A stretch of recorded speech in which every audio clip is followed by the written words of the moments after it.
What's up, y'all? My name is Moman3000 and today we are talking about skill acquisition. But before we do that, this video is in two different playlists.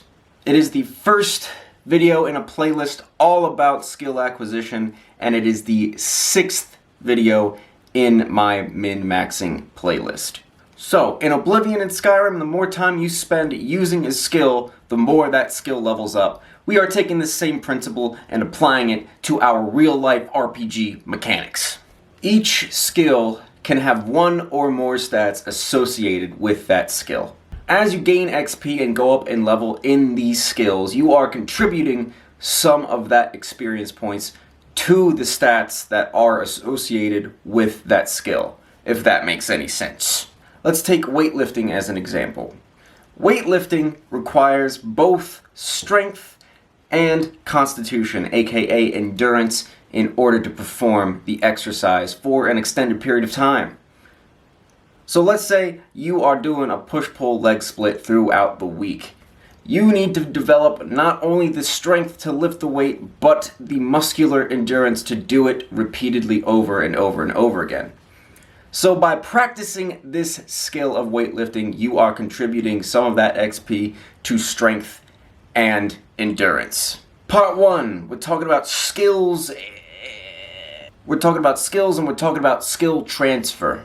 Skill transfer is a concept in sports that goes a little something like this. The more specific your training, the more effective you will be at whatever sport you are training for.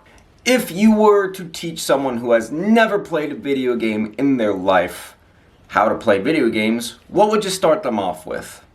Well, if you're a bit of a psychopath, you could start them off with Dark Souls.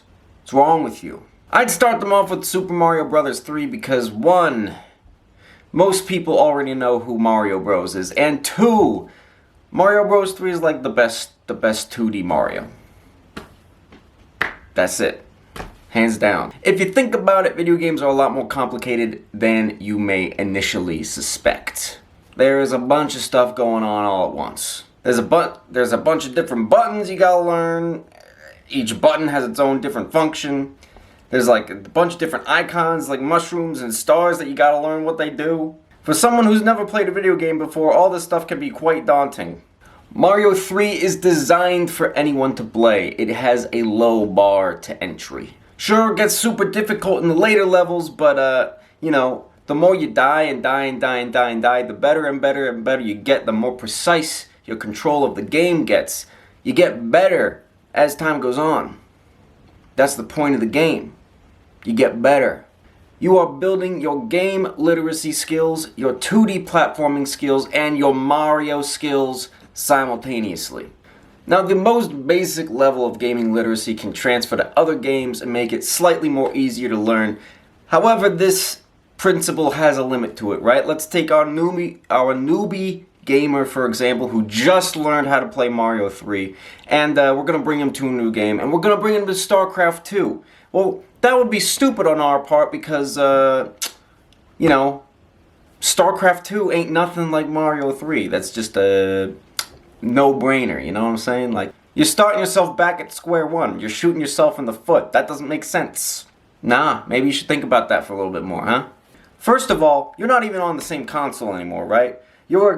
Second of all, you're going from a completely different control scheme. You're going from a controller to a mouse and keyboard. So they gotta learn a whole new different setup. Third of all, StarCraft 2, it's got a completely extra dimension on it. It's got the third dimension.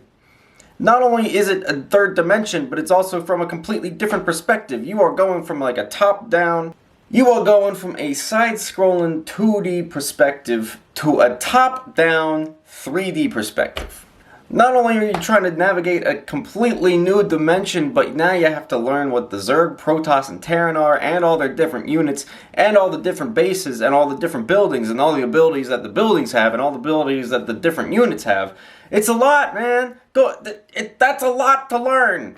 Now, if we're taking on newbie gamer who just learned Mario 3 and we're taking them to like Kirby or Super Metroid or Donkey Kong or like literally any 2D side-scroller. The skills that they learned from Mario 3 will actually transfer over to these new games because they have something more in common. They're both 2D side-scrollers. The basic principles are the same. You got the character, they can move this way and this way. And that's it, you know? It's skill transfer. Part 2. We're talking about skills and brain synapses and neuroscience and stuff. The reason we don't forget how to ride a bike is because the skill of riding a bike is a procedural memory. And you would know what a procedural memory is if you have watched my video that is talking all about habits. Link in the link in the description. Procedural memories last longer than declarative memories. Declarative memories are like informational-based memories. Because, evolutionarily speaking, learning and remembering how to do something is like really good for survival. Imagine every time you needed to do a skill, you had to relearn it every single time you wanted to do it. It's not very efficient, and it back in the caveman days, that would get us killed super quick. So yeah, our brains are hyper-effective machines. If a new skill needs to be learned after some very conscious effort from our executive functioning thinking brain, the rest of our brain primes itself to learn that skill more efficiently. What does that mean? Well, in RPG terms, that means if you want to level up a certain skill, let's say single-hand weapons, right? You want to level up single-hand weapons, you take the time out of one day to do it, you're gonna struggle a little bit, sure. But what you have done is that you have primed your brain to learn that skill more effectively the next day. So the next day you go and practice your single-hand weapon skill, you'll find that the amount of XP you are getting in that skill has actually increased because your brain has already done the foundational work to build that skill. The synapse has already started forming. However, this period of double XP does not last long if you don't take advantage of it right away. Remember that the brain is hyper efficient and it absolutely detests wasted space. It does not like it. When our brain detects a new baby synapse that is starting to form and it sees that it isn't being used, well, much like a deformed baby Spartan, it's getting yeeted off a cliff. Decapitated. Yeeted from this existence. Your brain is constantly changing and reorganizing itself, so nothing is permanent per se. However, it is far less likely to prune away a synapse that has been developed over a very long period of time. This phenomena applies to pretty much all skills universally. Let's say we've been weightlifting for about 5 years or some shit. We get injured and we're out of the gym for 6 months. What's gonna happen is we're gonna lose a lot of muscle because we haven't been doing anything. But when we get back in the gym, what we find is that we will get to our previous point a lot faster than when we got there in the first place. It's because the work's already been done. Our brain, our motor neurons, our entire nervous system already knows where we've been. They don't want to do all that work again. They would rather just get back to the point we were already at. Our muscle memory kicks in and after a few weeks, few months of training, we are back where we were. It's like magic. Because the human body very much is like magic. That's just how it works. What's up, y'all?